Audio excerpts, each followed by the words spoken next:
do a little bit of biological experimentation. I mean, I know for us it's horrific. I mean, it's absolutely a violent thing for us as humans. But from their perspective, do you really think that they're being violent? Well, again, I have to go back to some of them might be here for good purposes, genuinely interested in perhaps helping mankind, and some are here for selfish purposes.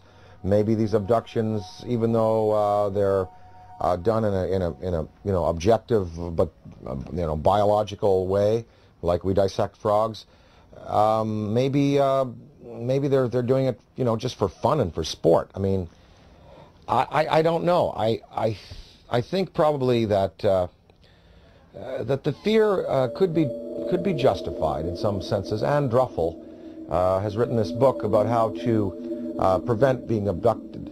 And we really think, even if benevolent species coming to this planet and taking a man and a woman and taking ova out of a woman and sperm out of a man, that's tremendously invasive and very traumatic for the human beings.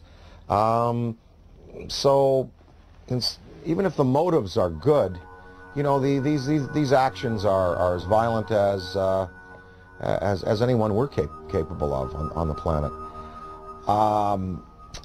I think that a certain amount of fear is justified.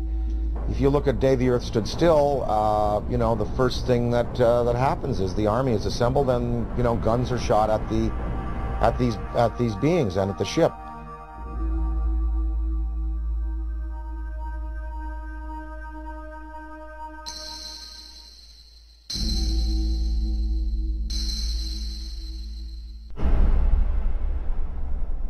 I addressed the question to Dick Cheney because I say the most important question to put to any high-ranking official is not what do you think about UFOs or have you seen one. The most important question is, have you ever been briefed on the subject? Did someone walk in your office and tell you what's going on? Because if someone walks into the president's office or some high-ranking official and briefs him on the subject of UFOs, it is for real. It's not imaginary, as the government has been saying for 60 years. So I asked Mr. Cheney, this is 3 months after he became vice president, I asked him on the air, and this is still on Diane Ream's archives, Mr. Cheney, in all your jobs in government, have you ever been briefed on the subject of UFOs? And if so, when was it and what were you told?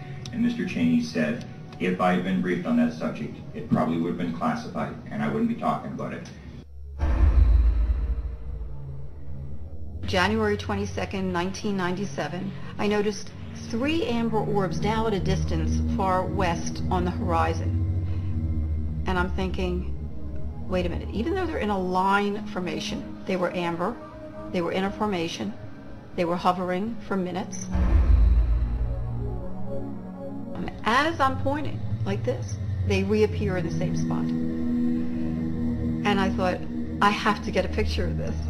And I ran upstairs, I grabbed my 35mm, get out onto the balcony. As I'm ready to shoot the 3 bottom orbs, suddenly 6 amber orbs in a row, totally equidistant from each other, massive span across, pop up. On March 13, 1997, over 10,000 Arizona residents witnessed the single most spectacular UFO sighting in the 20th century. Headlines surged the nation, and Arizona residents demanded answers from military and state officials.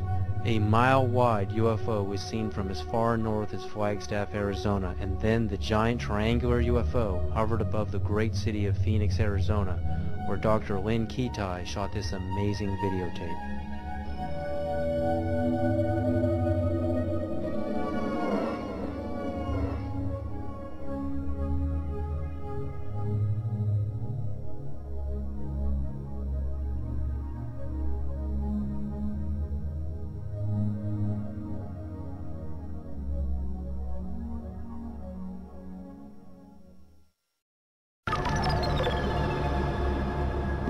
When we go out into space and we're exploring the cosmos out there and we're looking for signs of extraterrestrial life, what kind of a communication are we going to send out? I mean, if Dan Aykroyd was the ambassador, if you were the ambassador for Earth, what message would you teletype to ET?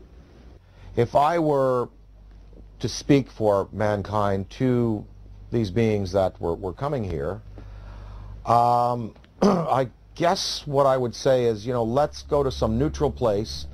Let's have a meeting with scientists from all around the world, world leaders.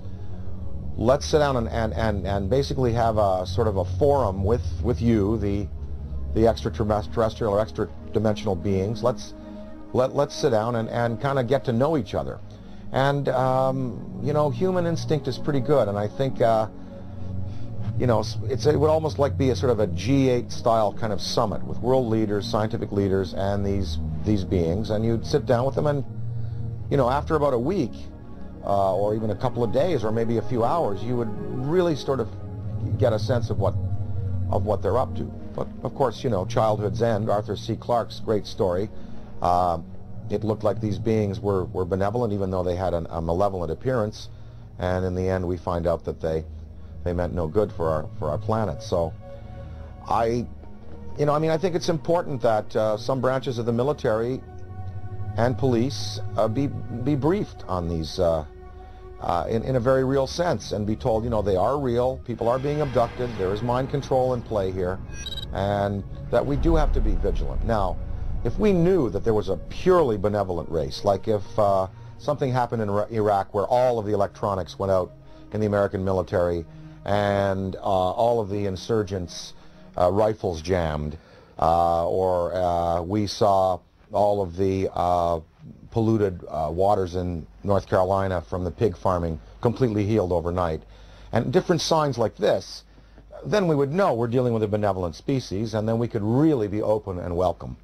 But then again, we would have to be cautious, because beings with that much power could give the impression that they're here to help when really they're not. So the verdict is out on all this. We just don't know which ones are benevolent, which ones are malevolent, and the degree to which they're going to continue interacting with our planet.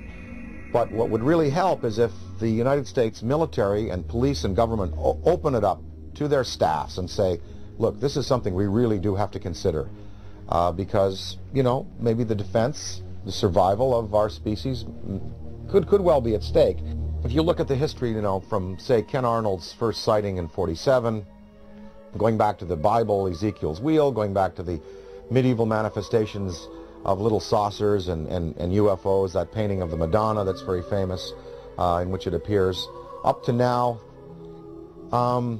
there have been no mass murders by these beings. There's been no mass destruction of cities, but hundreds of thousands of people have been taken out of their lives, subjected to surgical experimentation, released back into the population, and are suffering trauma today for it. That is not good.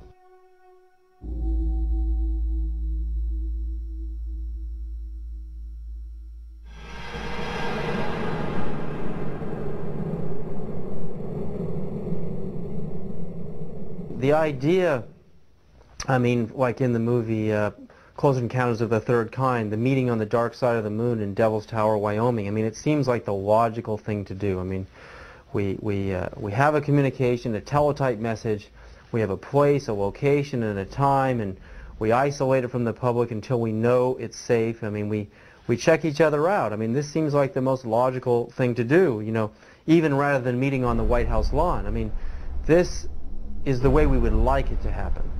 But that doesn't seem to be the way it's really happening. I mean, these extraterrestrials don't seem to be so interested in doing things politically the way we do things on Earth.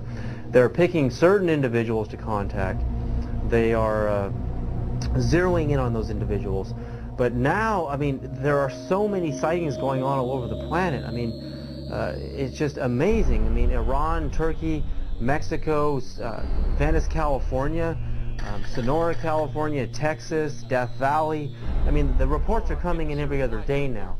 It seems like we're heading towards an omega point. I mean, what is about to happen? I mean, is this all just a coincidence that more and more people have video cameras, or do you really think, you know, there's a major unprecedented communication that is about to happen between our extraterrestrial visitors and humanity?